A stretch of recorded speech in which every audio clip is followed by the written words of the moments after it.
بسم الله الرحمن الرحيم. الحمد لله رب العالمين، والصلاة والسلام على سيد الأنبياء والمرسلين محمد وعلى آله وصحبه أجمعين ومن تبعهم بإحسان إلى يوم الدين، وبعد. فأعوذ بالله من الشيطان الرجيم. بسم الله الرحمن الرحيم. والعصر إن الإنسان لفي خسر إلا الذين آمنوا وعملوا الصالحات وتواصوا بالحق وتواصوا بالصبر. صدق اللہ مولانا العظیم. میرے محترم بزرگوں اور دوستو، اللہ تبارک و تعالی نے کلام مجید میں 114 صورتیں نازل فرمائی ہیں. ان صورتوں میں کچھ صورتیں چھوٹی ہیں، کچھ بڑی ہیں. چھوٹی صورتوں میں سورہ عصر بھی ہے. اس سورت کا نام ہے سورہ عصر. اللہ تعالیٰ نے فرمایا والعصر، عصر کی قسم.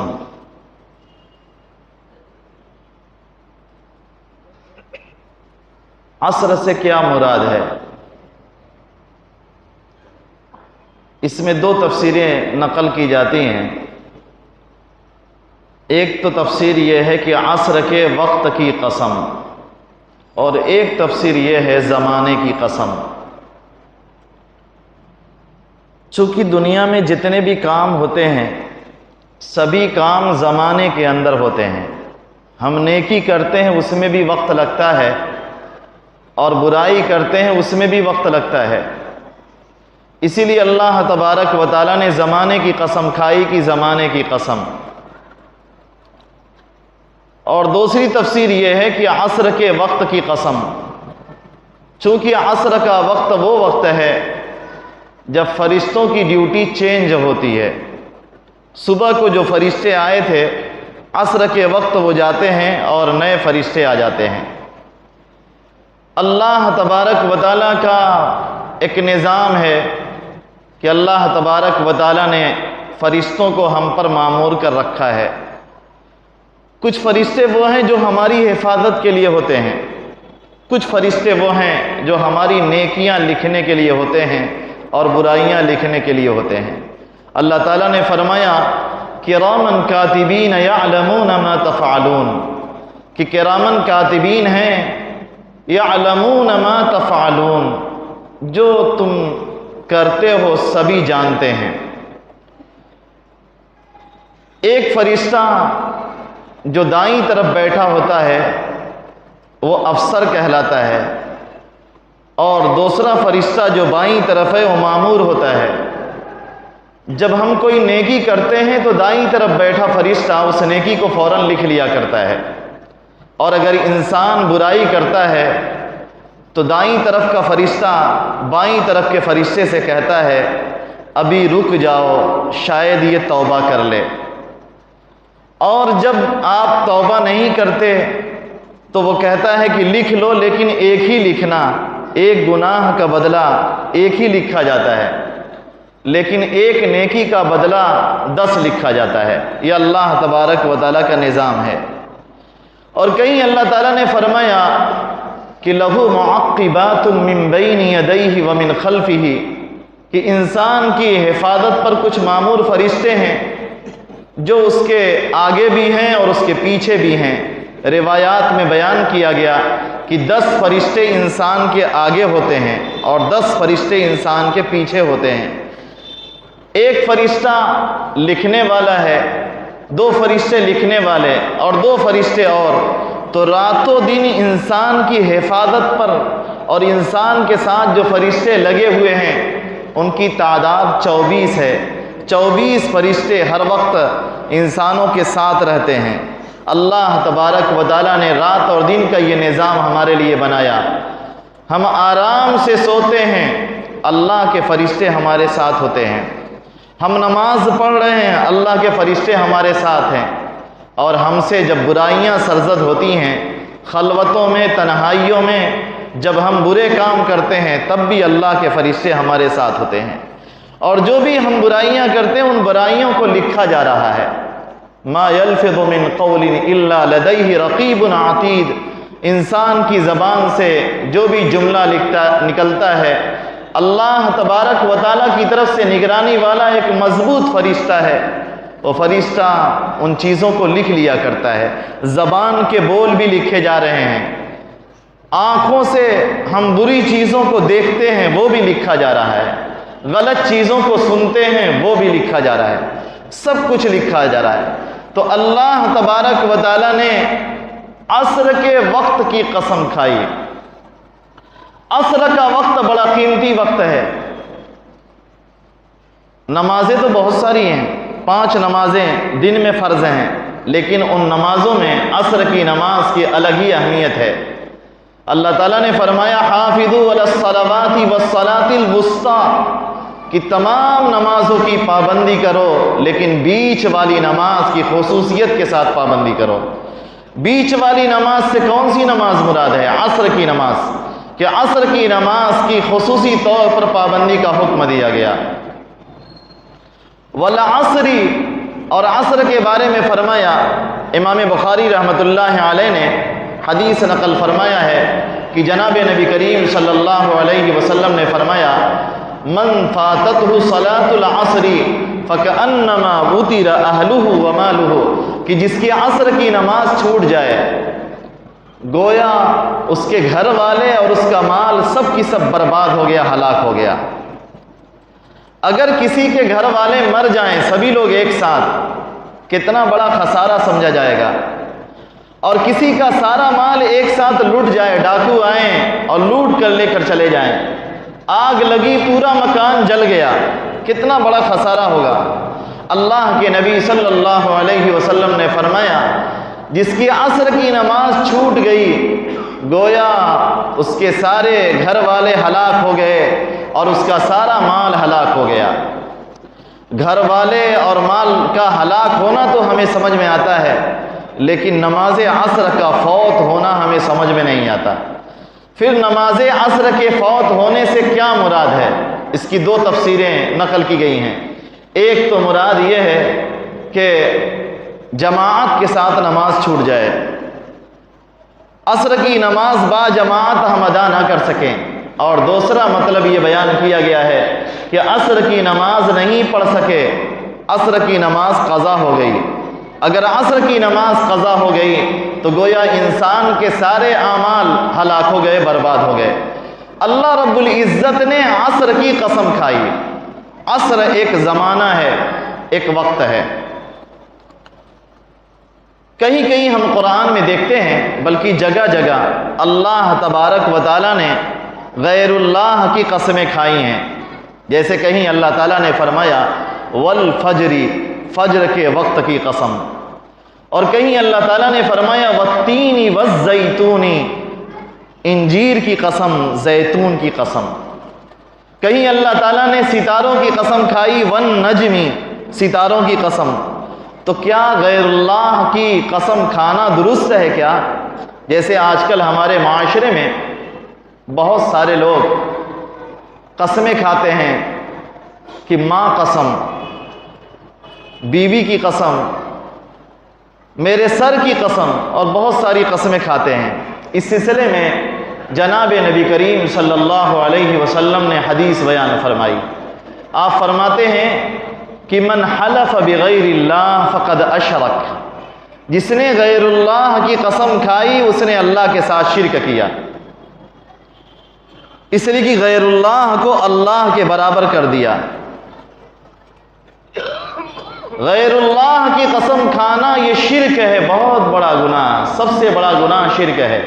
اللہ ہر گناہ کو معاف فرماتے ہیں لیکن شرک کو معاف نہیں فرماتے۔ تو غیر اللہ کی قسم کھانا یہ بہت بڑا گناہ ہے۔ ہم کو غیر اللہ کی قسم کھانا جائز نہیں ہے، نہیں کھانا چاہیے۔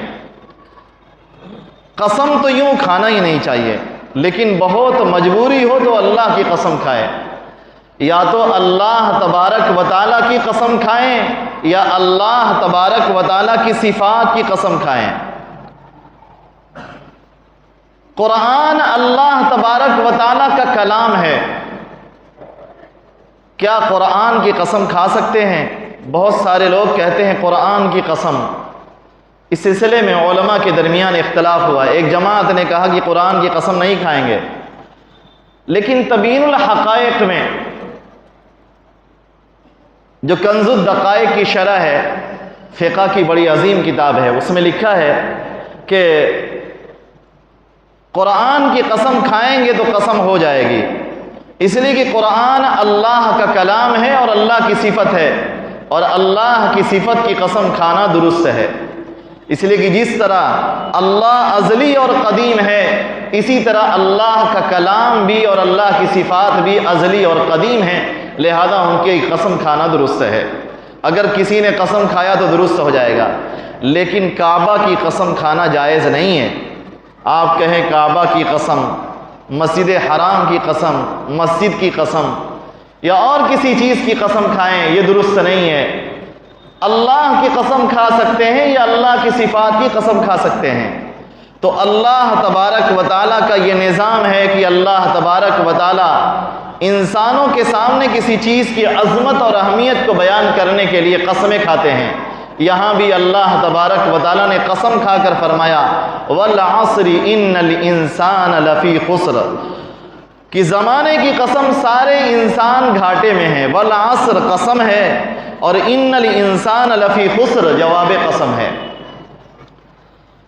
اللہ تعالیٰ نے فرمایا إِنَّ الْإِنسَانَ لَفِي خُسْرٍ، زمانے کی قسم سارے انسان گھاٹے میں ہیں، گورے ہوں کالے ہوں، امیر ہوں غریب ہوں، مالدار ہوں فقیر ہوں، بیمار ہوں تندرست ہوں، جتنے بھی انسان ہیں سارے ہی انسان گھاٹے میں ہیں۔ إِلَّا الَّذِينَ آمَنُوا وَعَمِلُوا الصَّالِحَاتِ وَتَوَاصَوْا بِالْحَقِّ وَتَوَاصَوْا بِالصَّبْرِ، مگر 4 قسم کے لوگ گھاٹے میں نہیں ہیں۔ اللہ تعالی ہمیں ان 4 قسموں میں شامل فرما دے۔ 4 قسم کے لوگ گھاٹے میں نہیں ہیں، فرمایا إِلَّا الَّذِينَ آمَنُوا، مگر وہ لوگ جو ایمان لے آئے وہ گھاٹے میں نہیں ہیں۔ ایمان والے گھاٹے میں نہیں ہیں، ایمان والے کامیابی والے ہیں، لیکن مومن ہونے کا دعویٰ تو یہودی بھی کرتے ہیں اور مومن ہونے کا دعویٰ نصرانی بھی کرتے ہیں کہ ہم بھی ایمان والے ہیں۔ مومن ہونے کا دعویٰ قادیانی بھی کرتے ہیں جو اللہ کے رسول صلی اللہ علیہ وسلم کو خاتم النبیین نہیں مانتے، اور دنیا کے مختلف جماعتیں اور فرقے سارے کی سارے لوگ مومن ہونے کا دعویٰ کرتے ہیں کہ ہم ایمان والے ہیں۔ کون سا ایمان معتبر ہے؟ ایمان کون سا معتبر ہے؟ جناب نبی کریم صلی اللہ علیہ وسلم نے فرمایا کہ نصرانی 71 فرقوں میں بٹے، یہودی 72 فرقوں میں بٹے، لیکن میری یہ امت محمدیہ 73 فرقوں میں بٹ جائے گی۔ صحابہ نے پوچھا یا رسول اللہ ان میں سے نجات پانے والے کون ہوں گے؟ اللہ کے نبی صلی اللہ علیہ وسلم نے فرمایا ما انا علیہ و اصحابی، جس طریقے پر میں اور میرے صحابہ ہیں وہی نجات پانے والے ہیں۔ اگر ہمیں جانچنا ہے کہ ہمارا ایمان معتبر ہے کہ نہیں تو ہمیں صحابہ کا ایمان دیکھنا پڑے گا۔ اگر ہمارا ایمان صحابہ کے ایمان کے موافق ہے تو ہم نجات پانے والے ہیں، اور ہمارا ایمان صحابہ کے ایمان کے موافق نہیں ہے تو ہم نجات نہیں پا سکتے۔ اللہ تعالیٰ نے قرآن میں فرمایا فَإِنْ آمَنُوا بِمِثْلِ مَا آمَنْتُمْ بِهِ فَقَدِ اهْتَدَوْا، اے نبی صلی اللہ علیہ وسلم آپ ان سے فرما دیجئے کہ اگر یہ لوگ ایمان لے آئے جیسا کہ تم لوگ ایمان لے آئے، یعنی میرے صحابہ ایمان لے آئے، نبی علیہ السلام کے صحابہ ایمان جس طرح لے آئے، اگر اس طرح سے یہ لوگ ایمان لائیں گے تو سیدھا راستہ پائیں گے، ہدایت پائیں گے۔ اور اگر کسی نے من گھڑت ایمان قبول کیا، صحابہ کرام کے طریقے کو چھوڑ کر ایمان لے آیا، تو وہ اس کا طریقہ اسے جہنم میں لے کر جائے گا، اللہ کی آگ سے اسے بچا نہیں سکتا۔ ہم چاہتے ہیں کہ ہم جنت والے بن جائیں، جنت میں داخل ہوں، خسارے سے بچ جائیں تو ہمارے لیے ضروری ہے کہ وہ ایمان لے آئیں جو ایمان صحابہ والا ایمان تھا، جو گمراہیوں سے محفوظ تھا، ہر طرح کی خرافات سے محفوظ تھا، ہر طرح کے رسم و رواج سے محفوظ تھا۔ ان کا ایمان اس قدر مضبوط تھا کہ پہاڑ اور چٹانیں بھی ان کا مقابلہ نہیں کر سکتی ہیں۔ ان کی صلابت کے اندر، ان کے تسلب ایمانی میں چٹانیں بھی ان کا مقابلہ نہیں کر سکتی۔ حضرت علی کرم اللہ وجہہ فرماتے ہیں کہ اگر میرے سامنے جنت اور جہنم کو لا کر رکھ دیا جائے تب بھی میرے ایمان میں کوئی فرق نہیں پڑے گا۔ اللہ کو دیکھے بغیر اور اللہ کی جنت اور اللہ کی دوزخ کو دیکھے بغیر سچا اور پکا ایمان۔ آج تو ہمارے زمانے کا ایمان اس قدر کمزور ہو گیا، ایک شخص کے یہاں آپ کا پیسہ باقی ہے، آپ اس سے پیسے کا مطالبہ کرنے کے لیے پہنچتے ہیں کہ میرا پیسہ دے دو، تو کہتا ہے چلو مرنے کے بعد لے لینا۔ کیا کہتا ہے؟ یہ مشرکوں کا جملہ ہے، یاد رکھیے گا۔ اللہ کے نبی صلی اللہ علیہ وسلم کے زمانے میں ایک کافر نے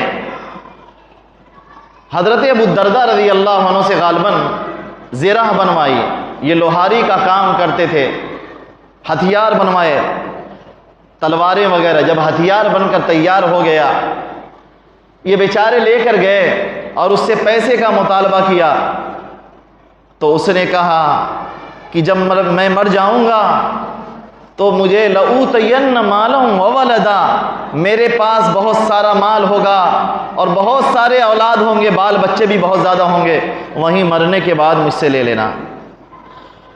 اور مسلمانوں کا مذاق اڑا رہا تھا کہ اے مسلمانوں، تمہارا یہ عقیدہ ہے کہ مرنے کے بعد بھی ایک زندگی آنے والی ہے جس میں انسان کو اپنے ایک ایک عمل کا حساب دینا ہوگا، اسی زندگی میں آ کر مجھ سے حساب لے لینا۔ چونکہ مشرکین مکہ تو یہ نہیں مانتے تھے نا کہ مرنے کے بعد دوبارہ زندہ کیے جائیں گے، ان کا تو عقیدہ تھا کہ یہی زندگی ہے، جتنا کھانا ہے کھا لو اور جتنا پینا ہے پی لو، اس زندگی کے بعد کوئی زندگی نہیں ہے۔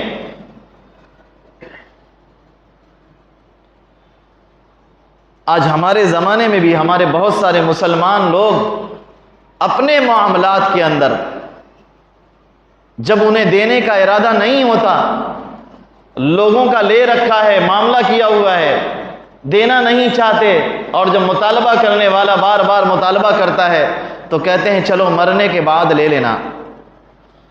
ایسا ہمارا ایمان ہو گیا۔ اللہ ہمارے ایمان کو محفوظ فرمائے۔ یہ بہت خطرناک جملہ ہے، شرکیہ جملہ ہے، مشرکوں کا جملہ ہے۔ ایمان والے کی زبان پر اس طرح کے جملے نہیں آ سکتے جس کے دل میں اللہ کا خوف ہو اور اللہ کی خشیت ہو۔ اللہ تعالیٰ نے فرمایا الا الذین آمنوا، مگر وہ لوگ جو ایمان لے آئے۔ کون سا ایمان؟ وہ ایمان جو صحابہ والا ایمان تھا۔ ایسے لوگ خسارے میں نہیں ہیں۔ وعملوا الصالحات، اور جنہوں نے نیک اعمال کیے۔ ایمان لانا صرف کافی نہیں، زبان سے دعویٰ کیا جائے کہ میں مومن ہوں لیکن مشرکوں والے اعمال کیے جائیں، بتوں کے سامنے جا کر چڑھاوے چڑھائے جائیں، بتوں سے اپنی مرادیں مانگی جائیں، پیروں سے اپنی مرادیں مانگی جائیں، قبروں سے اپنی مرادیں مانگی جائیں۔ اس کا مطلب کہ ایمان آپ کا صرف زبانی ہے، حقیقی ایمان نہیں ہے۔ اگر حقیقی ایمان ہوگا تو صرف اللہ سے مانگے گا، اللہ کے سوا کسی اور سے نہیں مانگے گا۔ دینے والا صرف اللہ، اللہ کے سوا کوئی نہیں ہے۔ نہ کسی کا کوئی کچھ بگاڑ سکتا ہے، نہ کسی کا کوئی کچھ بنا سکتا ہے۔ یہ عقیدہ اور یقین ہمارے اندر ہونا چاہیے۔ الا الذین آمنوا وعملوا الصالحات، جو لوگ ایمان لائے اور اعمال صالحہ کیا، نمازیں پانچوں وقت کی پڑھتے ہیں، وعملوا الصالحات۔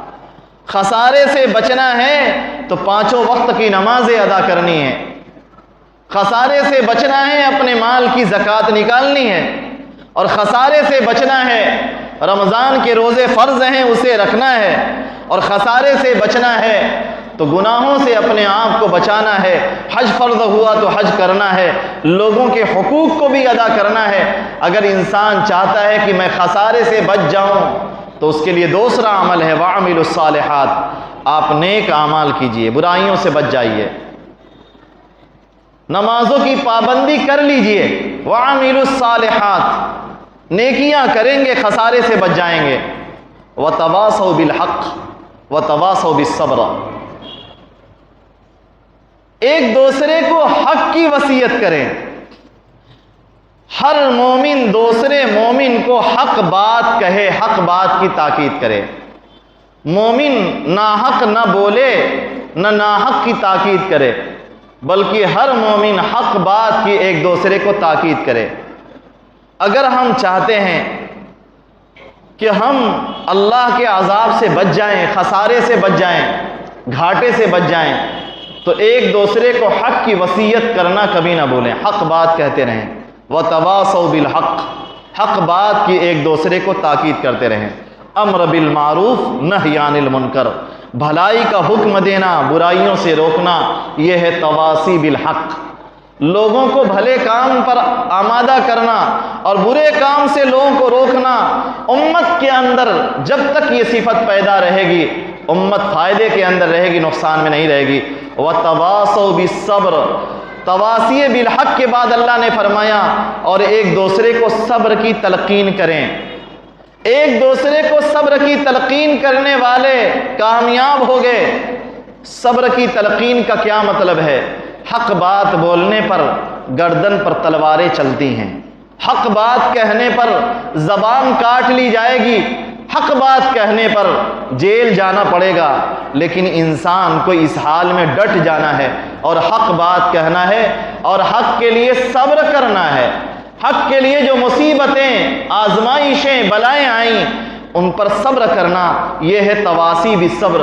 یہ چار صفات ہوں گی تو انسان کامیاب ہوں گے، فلاح یاب ہوں گے، اور اگر یہ چار صفات نہیں ہوگی تو انسان خسارے میں ہوں گے۔